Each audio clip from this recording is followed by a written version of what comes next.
Companies Act, Section 387, Dating of Prospectus and Particulars to be contained therein, Foreign Companies.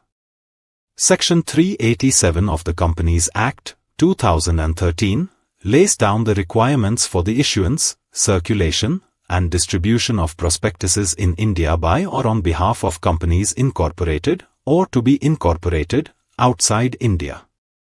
The provision ensures that any prospectus inviting Indian investors to subscribe to securities of such foreign companies is transparent, complete, and compliant with Indian law. This section applies regardless of whether the foreign company has already established, or intends to establish, a place of business in India. The purpose is to protect investors in India by ensuring that foreign companies provide adequate disclosures before seeking investments. 1. Prospectus to be dated, signed, and contain specified particulars. No person is permitted to issue, circulate, or distribute in India any prospectus offering to subscribe for securities of a foreign company unless the prospectus. It is dated and signed, thereby giving it authenticity and fixing responsibility on its issuers, and contains specific particulars relating to the company. These include a. Particulars relating to the constitution and incorporation of the company. The instrument constituting or defining the constitution of the company, example the charter, memorandum, or articles of association. The enactments or provisions under which the incorporation was effected, i.e., the laws or statutes of the foreign jurisdiction where the company is incorporated. An address in India where such instruments, enactments, or provisions, or certified copies thereof, can be inspected. If these documents are not in the English language, a certified translation into English must also be provided. The date and country of incorporation of the company, making clear its legal identity and origin.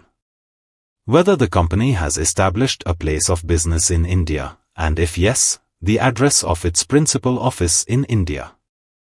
B. Matters specified under Section 26. The prospectus must also comply with the general disclosure requirements applicable to Indian companies under Section 26 of the Act, which include matters such as the company's business, management, financial statements, risk factors, and other prescribed information. This balances investor protection with practicality, as very old incorporation documents may be less relevant after a company has been in business for several years. 2. Waiver of compliance prohibited. Requires or binds an applicant for securities to waive compliance with the disclosure requirements in subsection 1, or purports to treat the applicant as having constructive notice of any contract, document, or matter not specifically referred to in the prospectus, shall be void.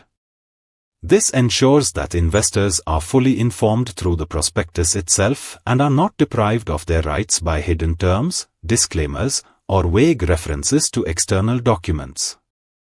3. Application forms must be accompanied by a compliant prospectus.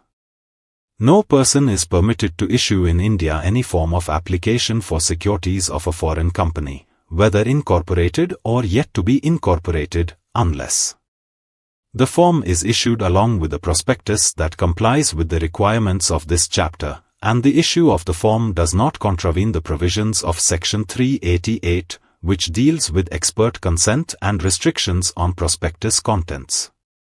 Thus, application forms for securities cannot be circulated independently, ensuring that potential investors always have access to the full disclosures contained in the prospectus.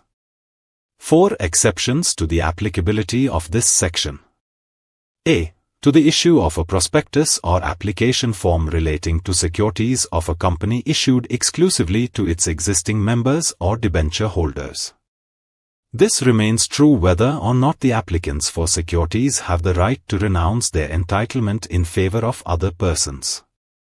B. Except for the requirement that a prospectus must be dated, the section does not apply to a prospectus relating to securities that are uniform with securities previously issued and which are already listed or dealt in on a recognized stock exchange. However, Subject to the above exceptions, the section applies to all prospectuses and application forms whether issued at the time of the company's formation or at any later stage.